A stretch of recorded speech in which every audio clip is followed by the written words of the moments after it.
Hi everyone, and welcome to my tutorial on pixel art anti-aliasing and sub-pixel animation. First, let's talk about pixel art and aliasing. Imagine this grid represents the individual pixels in an image. What we do is fill in each pixel that's completely inside our circle. So anything that's completely inside, we'd fill in with white.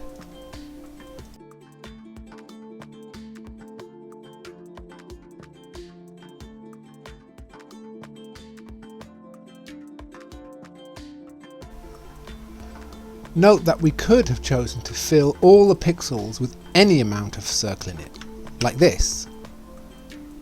The only difference this makes is in the apparent size, which isn't important for this demo. This process of sampling high frequency information to a lower frequency is called aliasing. In our case, taking our high-res circle and sampling it down to our lower-res pixel art. The result, as you can see, is a jaggy image. Now that we've seen what aliasing is, let's move on to anti-aliasing. So far, we're just setting our pixels to a solid colour if they're entirely in our circle.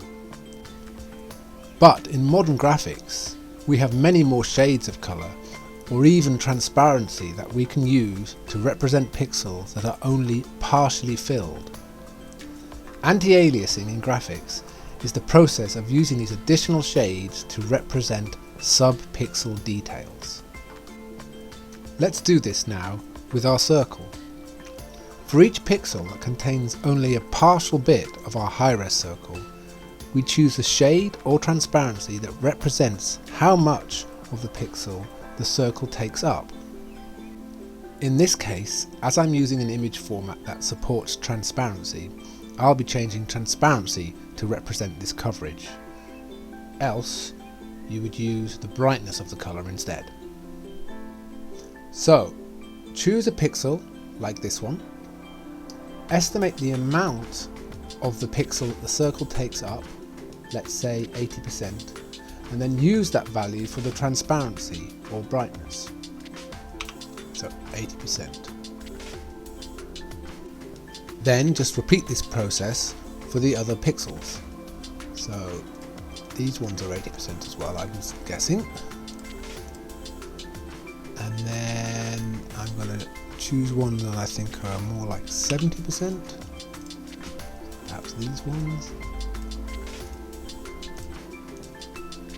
That one there, I'd say is maybe 90%.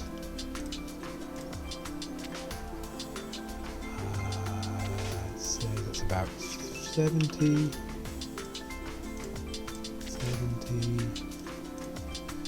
then about 40%,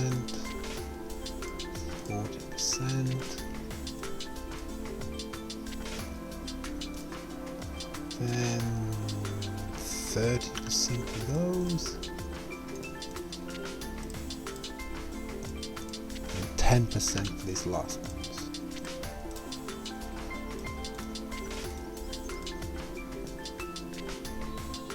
The result is a much smoother image with less jaggy, i.e. anti-aliased. Comparing our anti-alias version on the right to the aliased original on the left, we can see it's a much nicer image. And when we zoom out, it looks considerably better, although this might be hard to spot on the YouTube video.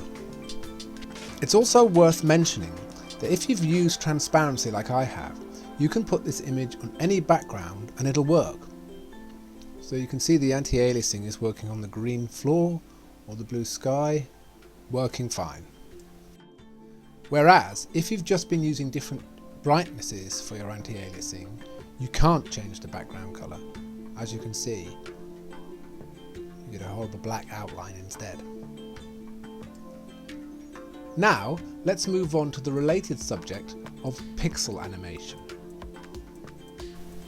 Firstly, let's see what aliased pixel animation looks like. Say we want to move this blob slowly to the right by 1 pixel over 9 frames. Well, we can only move 1 pixel at a time. So for the first 4 frames of animation, this blob will be in this position, and for the last 5 frames of the animation, it'll be in this position. This results in a jaggy aliased animation, like so. Now let's use sub-pixel animation to smooth this out. Basically, we'll be using the same anti-aliasing technique to move the blob sub-pixel amounts each frame. So let's draw a high-res outline of how we want this blob to move over the 9 frames. And we end up with something like this, where our little outline gently moves from 1 pixel to the other over the 9 frames. If we play that, we can see it's a nice smooth transition. Now what we do is go through each of these frames, filling in the pixels like we did for the anti-aliasing demo. So for this first frame, all 4 pixels are fully encased, so we'll fill all those in. For this next frame, these 2 pixels are fully encased. These 2 are about, let's say, 90% full, so we'll fill it with 90% transparency. And these ones are about 10%, so we'll fill them with 10%. And we just repeat this process for all the other frames.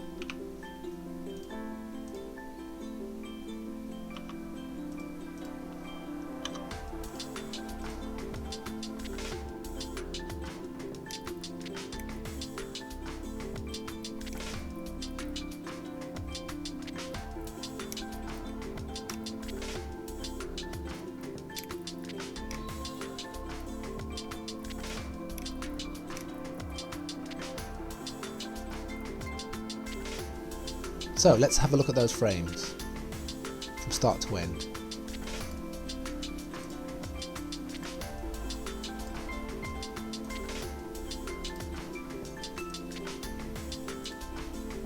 And if we play the animation, we can see our blob smoothly transitioning from 1 pixel to another. So let's finish off by comparing the 2 different animation techniques. You can see at the top the aliased animation, the pixel just ticks back and forth, whereas our nice sub-pixel anti-aliased animation gently moves back and forth. It may be a bit tricky to see on YouTube. Also note that I've zoomed in a little bit so it's easier to see. As you can imagine, as the types of shape and animation get more complex, this process will become more time consuming. But if you put the effort in, the results will be much better. Thanks for watching. I hope you found it useful. Bye!